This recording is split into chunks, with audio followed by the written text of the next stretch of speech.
And welcome again, Brother Dan Goodwin here, Prosperity News brief update here. I have with me again Brother Jerry Ross, author of the great book, Did God Put a Book Inside of You, a book about writing. Brother Jerry, in the program this week, we're going to talk about why Christians don't write. Just touch on that for a second. Yes, as I travel around the country, I'm talking to men that are well-spoken, well-studied, and I think to myself, why haven't they written anything? So I bring it up. I bring it up to pastors, almost everyone I talk to, and I'll say, what have you written? And almost inevitably they'll say, I have had a couple ideas in the back of my head. I guess I just don't know what to do. And that's why we wrote the book as a primer, a jump start, just to say, okay, how do we do this? But the reasons I'm hearing is the number one, oh, I'm a nobody. Who am I? Nobody want to read what I wrote. And I love stopping and telling them the story. The first full-length book, we wrote the little pamphlet, Stay in the Castle. First full-length book we wrote, 120 pages, was The Teenage Years of Jesus Christ. I self-published, paid out of pocket, 1,000 copies, rented a table down at the Sword of the Lord conference. Now, this has been back in, 2000, 2001. And I love this story. This story's in here. It's in the book. And I highlighted it. I love it. Tell the story. Well, you're a nobody. You got to understand, they put my table. I've got one table, a generic-looking sign behind us because we're just starting, and beside us is the Sword of the Lord publishers that have, hundreds of different volumes of all kind, and I'm sitting there with Stay in the Castle and The Teenage Years of Jesus Christ. Well, then I've got people walking by, and they're looking at the title, these older preachers, and they glance, Stay in the Castle, Teenage Years of Jesus Christ. They take about 2 steps, and it registers, and they turn around and look at the title. They look at me like, what are you, a heretic or something? And we did that for a whole day. And nobody would stop and touch it because they figured it was heresy, Explain why. Right, because the title, The Teenage Years of Jesus There's Christ. nothing in the Bible. There's nothing about when he was a teenager. So I told my wife, what are we going to do? Well, the next day she said, I think if they opened the table of contents and just saw it, they would go, wow, I get it. Uh-huh. So when somebody would walk by and do that double look, I'd say, come here. And I'd open the book. I'd say, come here. Just read the content, table of content. Then they'd stand there and look at it and go, I think you might have something here, Well, one of the Sword of the Lord staff members purchased a copy of the book. In case people don't know, the Sword of the Lord is a huge Christian publishing company. Yes, down in Murfreesboro, Tennessee, they do a bi-weekly paper and have and publish all kinds of books. Their editor is Shelton Smith, and he took the book back to his office. Somebody handed it to him. So a couple months later, he gives me a call. And he says, Brother Jerry Ross. I said, yes, this is Shelton Smith. He said, I've read your book. I love it. He said, it's well written. This is exactly what teenagers need. He said, I'd love to publish it here at the Sword of the Lord, take over publication of it. But he said, I've got one question. I said, yes. And he said, who are you? It's great. That's the greatest part of the story because, he didn't judge the book or say this book will sell because this is a well-known guy and everybody knows him and they're going to buy his book, which would encourage, I hope, those that have a book idea. If you've got something that is going to help people, genuinely help people, let me tell you something. People are looking for help. Yeah. And it's not about name recognition. Now people know my name because we've done it for a while, but you realize every well-known author at one point was somebody that nobody knew. Yeah. But they followed the Lord's leading, and they said, I want to make a difference outside of my little Jerusalem area and my little, you talked about guys that know stuff about prophecy and studied things about prophecy. So they go to their church and they preach a series on Wednesday night. Obviously, God gets in it. Their people are helped. And then they take all those notes and they stick them in a drawer somewhere or file them in a little, somewhere on their computer. And what about the potential of all the work you put in? Maximize that potential, and writing does that. Now, we'll get into this in the program this week, but you talked about that very thing, the outline. Yes.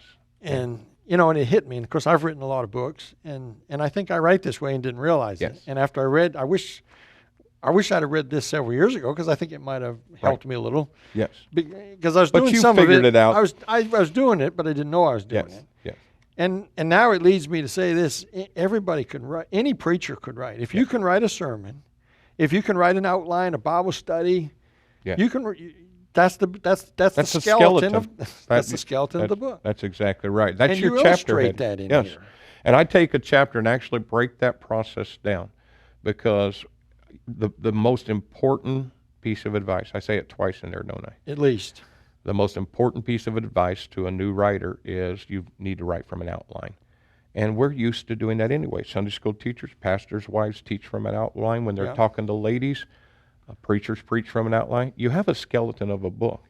Now, you may have to take that and flesh it out a little bit. You may have to grow that skeleton, but you have the basic study done. Then it's a matter of just following that outline, and taking people down the road. So. Brother Jerry, I've got people, of course, I'm known a little bit from Prophecy News and my God's Found Jubilee program. A lot of people follow me there. I get emails all the time. People send me stuff, outline. They say, Brother Goode, would you look at this? Tell me what you think. And they've written something. Yes. Well, I don't have time to read everybody's stuff, but sometimes I'll skim it. But they need this book. Yes. They need to realize, look, put that in book form. Yes. And let's get it out there. Well, and that's what this book is about, is empowering people.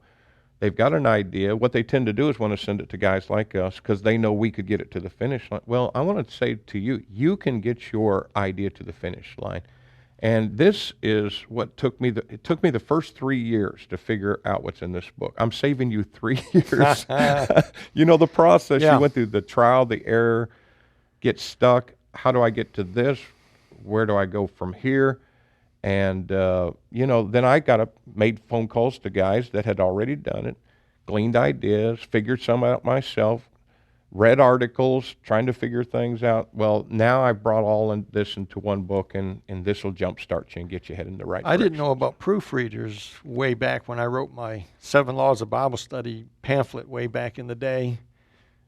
Yes. I laugh at it now, but God used Amen. that stumbling way, Yes. no proofreader, some grammar problems, and God used it. It helped people. We refined it later. Yes. But Yes. I'm embarrassed, and I laugh at it now. Yes. But when they bring you those first copies, you remember the hand-printed stand-up castles? I'll still show up and somebody will have one of those. I thought, that belongs in a museum. Probably belongs in the dumpster. We used to print covers off our printers and staple them on. That's what we did. And now look, we've evolved, and we've got full color, stuff now. Yes. This print on demand. It's made everything so much easier. Brother Hilterbill comes on the show here. His books, he makes a phone call, tells them how many he wants, and they ship them the next day. Yes. Now I have mine done from a lady in Florida, a church in Florida does my stuff. It's different than he does. Yes. But his is good too. His comes out professionally done. Yep. One phone call, gives them the credit card. They print out however many he wants, ship them. Yes. It's good. Well, Anybody can do it today. The technology certainly has advanced so far in the last 10 years that, and it used to be so cost prohibitive, what we're talking about, short runs and all of that. Oh my goodness. They talk about, vanity presses and somebody that just wants a book and wants, 100 copies to give to family, but they would soak them for that. Now, it's very cost effective. You don't have to order 5,000 copies to get a good price anymore. Right. So. And we're talking to Brother Jerry Ross. He's pastor in Jasonville, Indiana, my good friend. We went to Bible calls together a few decades ago, and we're reminiscing about some past things. But he's written a good book that I wanted to promote here at Prophecy News about writing, because some of you guys need to write. This book, I promise you, if you'll read this book, and it's not a big book. How many pages? 110 or something like that. Yeah, it's not a lot, but anyway. Yes.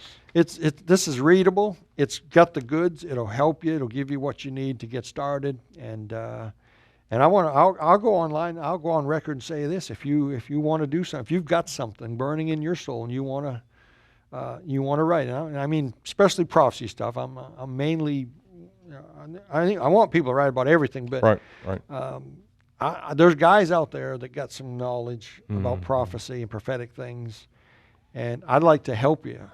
If you've got something and you want my advice or whatever, I'd be glad to give you my 2 cents worth. Now, I may not tell you what you want to hear, but if you ask me, I'll tell you.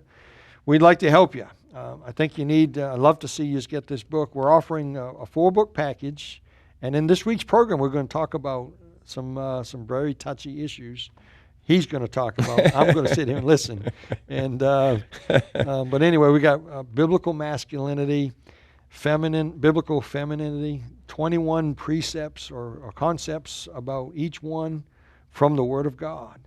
And listen, we're losing our country. Yes. We don't know what gender we are anymore. Yes. We got parents being arrested for not allowing their 8-year-old kid to change their gender. I mean, who'd have thought 20 years ago we'd be where we're sitting today?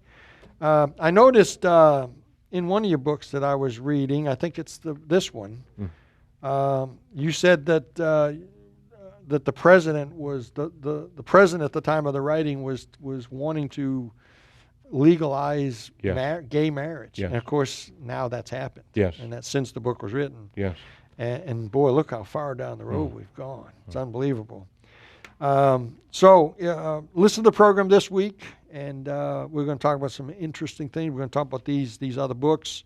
But if you'd like to get ahead of it and order today, on the website you can go to prophecynews.com and you can order the package deal. I promise you'll like this. Is good stuff.